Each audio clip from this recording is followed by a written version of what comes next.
पनवेल नगरपालिका आणि सभोवताच्या सगळ्या क्षेत्राचा वेगाने होणारा विकास, या विकासाच्या दृष्टीनं या सगळ्या परिसराचं, या सगळ्या भागाचं ऍडमिनिस्ट्रेशन चांगल्या पद्धतीने होण्याची आवश्यकता आहे. एकीकडे पनवेलचं भौगोलिक महत्व हे खूप मोठं आहे. नव्या मुंबईच्या जवळ, मुंबईच्या जवळ JNPT सारखा पोर्ट आहे, या पोर्टच्या जवळ, त्याचबरोबर इथे नव्यानं उभं राहणारं टर्मिनस, येणारा एअरपोर्ट, या सगळ्यामुळे या सगळ्या भागाची लोकसंख्या प्रचंड प्रमाणात वाढते. सिडकोनं नवी मुंबई उभं केली. नवी मुंबईच्या निर्मितीच्या दृष्टिकोनातून या सगळ्या परिसरातील 95 गावांची जागा सिडकोनं संपादित केली. गावठाणांचा विकास मात्र सिडकोनं केलेला नाही. पनवेल तालुक्यातले 38 गाव आहे. या 38 गावांमधले आजवर सुटलेल्या समस्या, झालेली विकास कामं याचा आढावा घेतला तर प्रचंड प्रमाणामध्ये अद्यापही कामं होण्याची आवश्यकता हे आपल्या सगळ्यांना दिसते. आज पनवेल नगरपालिका आहे. नगरपालिकेच्या भोवताची संपूर्ण जागा सिडकोच्या ताब्यामध्ये आहे आणि त्यामुळे नगरपालिकेला जर काही महत्वाचे प्रकल्प राबवायचे असतील, ज्याच्यामध्ये झोपडपट्टीचं पुनर्वसन आहे. पनवेलमध्ये आपण आलात तर झोपडपट्टी दिसते रस्त्यावरती. त्या झोपडपट्टीचं पुनर्वसन करायचं नगरपालिकेकडे स्वतःच्या मोठ्या अशा जागा नाही आहेत. नगरपालिकेला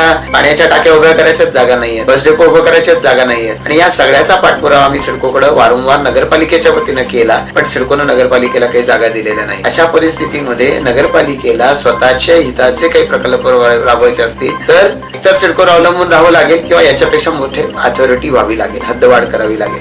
आज नगरपालिकेच्या सगळ्या बाजूने ही सिडको किंवा नैना आहे. पण 2013 साली नैनाची स्थापना होऊन सुद्धा आजही या सगळ्या परिसरातल्या कुठल्याही गावांमध्ये सिडकोनं नव्यानं परवानगी दिलेली नाही. एखाद्याचं घर जरी मोडलं फेब्रुवारी 2013 नंतर, तर त्याला विकासाची परवानगी ना सिडको देते, ना नैना देते, ना जिल्हाधिकारी कार्यालय देते. या लोकांना आपल्याला घराची दुरुस्ती करायची, कुठं जायचं? या लोकांना गरजेपोटी नव्यानं घर बांधायचं आणि कुठं जायचं? अशा पद्धतीचे अनेक प्रश्न या सगळ्या परिसरामध्ये आहेत. सिडकोनं नैना परिसरासाठी जी योजना तयार केलेली आहे, या योजनेमध्ये अनेक त्रुटी आहेत. या योजनेमध्ये 25 याच्यामध्ये जर एकर जागा ही जर लोकांना एकत्र येऊन करायची असेल, आज भाऊ भावाचं ऐकत नाहीये, कशा पद्धतीने सगळे लोक एकत्र येतील? अशा पद्धतीचे अनेक प्रश्न आहेत. आणि त्यामुळे नैनाच्या योजनेमधल्या ज्या सिडकोच्या प्रावधान आहेत याच्याविषयी लोकांना पूर्णपणानं समाधान त्याचं नाही. या उलट लोकांचा संताप आहे. सिडको या नैना या परिसरामध्ये सुविधा कधी देणार? आणि जर नैनाने या सुविधा दिल्या नाही तर लोकांना सिडकोनं ज्या ठिकाणी परवानगी दिली त्या परिसरात रस्ते आले नाही, अन्य सोयी सुविधा आल्या नाही, तर त्यांच्या परिसराला कोणी विचारणार नाही. अशा परिस्थितीमध्ये लोक आपली जमीन 40% जर सिडकोला देणार असतील, 40% जागा सिडकोला दिल्याच्या नंतर लोकांच्या हातामध्ये 60% जागा उरणार आणि लोकांना लँड पुलिंग करता आलं नाही, 25 एकर जागा एकत्र करता आली नाही, लोकांना विकास करता येणार नाही. लोकांना तसंच थांबून राहावं लागणार आहे. म्हणजे नैना परिसरामध्ये परवानगी नाही. जिथे नैना आली तर त्या ठिकाणी भागाचा विकास होऊ शकणार नाही. आणि आज सिडको परिसरातल्या मधल्या गावांची जी अवस्था झालेली आहे, अशाच पद्धतीची अवस्था कदाचित नैनाच्यामुळं त्या परिसरातल्या लोकांची होऊ शकते. आणि म्हणून या परिसरातल्या लोकांची मागणी आहे, या परिसरामध्ये जे विकासक गेल्या अनेक वर्षापासून सिडको आणि परिसरात काम करतात त्यांचा अनुभव आहे आणि त्या अनुभवाच्या आधारावरती ते सांगतायत की नैनापेक्षा महानगरपालिका त्या सगळ्या परिसरातल्या लोकांना हवी आहे. आज कामोठा, कळंबुली, खारघर, तळोजा, नावडा, या सगळ्या करंजाळे, या सगळ्या परिसरात किंवा द्रोणागिरीमध्ये तुम्ही उलवानोडमध्ये जा, त्या सगळ्या परिसरामध्ये ज्या गतीनं विकास चाललाय, असं वाटतं की सिडको स्मार्ट सिटी जरी बनवायचं झालं तरी 10 वर्ष घेईल. 10 वर्ष या इथे ज्यांनी जागा घेतलेल्या आहेत, इथे ज्यांनी लाखो करोडो रुपये देऊन फ्लॅट घेतले, या सगळ्या परिसरामधल्या लोकांना त्या ठिकाणी सुविधा सिडको देऊ शकली नाही. त्यांच्या सगळ्या सुविधा कागदावरती आहेत. आज या सगळ्या परिसरामध्ये सुविधा नसतील तर या परिसरात प्रचंड कोटी रुपये गुंतवणूक केलेली जी सगळी लोक आहेत, या सगळ्या लोकांना तुम्ही देऊ शकत नाही.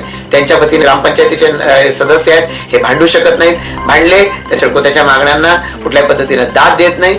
अशा वेळेला लोकांना असं वाटतंय सिडको जर आमचं ऐकणार नसेल तर अशी बॉडी हवी की जी आमचं ऐकेल, ज्यांच्या डोक्यावरती बसून आम्ही कामं करून घेऊ शकू.